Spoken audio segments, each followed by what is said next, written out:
It was the winter of 2019 when this happened. My name is Saqib, and at that time I was working as a delivery driver. My job was simple. I had to deliver packages to small villages and towns late at night.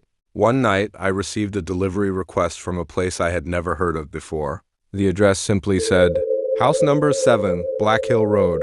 The strange thing was, when I searched for the location on my phone map, nothing appeared. No road, no house, just an empty forest area. I thought maybe the signal was weak, so I asked my boss. He looked at the address and said something strange. If the package says Black Hill Road, just deliver it. And don't stay there too long. His voice sounded nervous, but I needed the money, so I started driving. The road became darker as I left the city. Soon, there were no streetlights, no houses, and no people, only trees. Tall, dark trees moving slowly in the cold wind. After about 40 minutes, my car headlights showed something ahead, a narrow road sign. It was old and rusty, and written on it were the words, Black Hill Road. I felt a strange chill in my body. The road ahead looked broken and muddy, like no one had used it for years, but I kept driving. After a few minutes, I saw a house, a big old wooden house standing alone in the darkness. No lights, no sound, just silence. The house number on the gate said, 7. I parked the car and picked up the package. As I walked toward the door, I noticed something strange. All the windows of the house were completely black. It felt like the house was watching me. I knocked on the door. No answer. I knocked again. Still nothing. Just when I was about to leave the package on the ground, the door slowly opened by itself. Creak. The inside of the house was completely dark. Then I heard a voice from inside.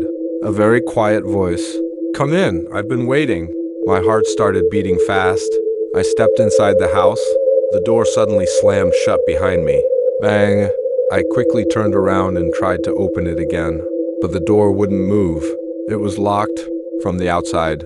Suddenly, I heard footsteps on the wooden floor upstairs. Slow, heavy, step, step, step. Then a whisper echoed through the house. You shouldn't have come here. And that was the moment I realized something terrifying. The package in my hand started shaking. At first, it was very light. Then the scratching became louder. Scratch, scratch, scratch. It sounded like something inside the box was trying to break free. My hands began to tremble. I quickly placed the package on the floor and stepped back. But the strange thing was, the scratching suddenly stopped. The entire house became completely silent. Too silent. Then I heard the footsteps again. This time they were coming down the stairs. Step, step, step. Each step was slow and heavy. The wooden stairs creaked loudly in the darkness, but I couldn't see anyone. My breathing became faster. I looked toward the staircase, and then I noticed something that made my blood run cold.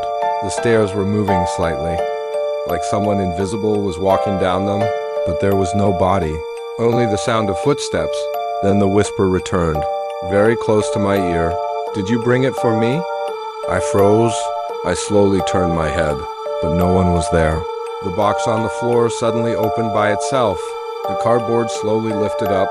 Inside the box was something I did not expect. It was a small mirror, old and broken. Its surface was dark and dusty. I picked it up carefully. For a moment, I saw my own reflection in the mirror. But then something terrifying happened. The reflection in the mirror did not copy my movements. My reflection was still standing, but the version of me inside the mirror slowly smiled, a wide, unnatural smile. My heart nearly stopped. Then the reflection lifted its hand and pointed behind me. Slowly, very slowly, I turned around, and standing at the bottom of the staircase was a tall shadow, completely black, no face, no eyes, just a dark shape watching me. Then it spoke, in a voice that sounded like it came from inside my own head.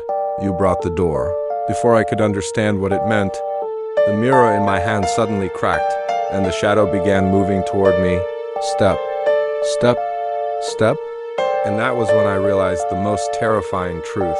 The mirror was not showing my reflection. It was showing who would replace me in the house. The dark shadow kept walking toward me. Step, step, step. The broken mirror pieces fell from my hand onto the floor. My legs felt frozen.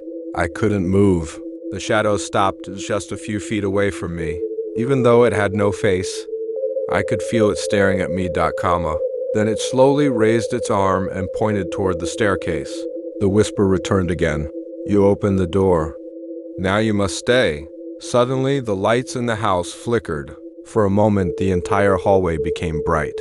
And that's when I saw something terrifying on the walls. Photographs, hundreds of photographs.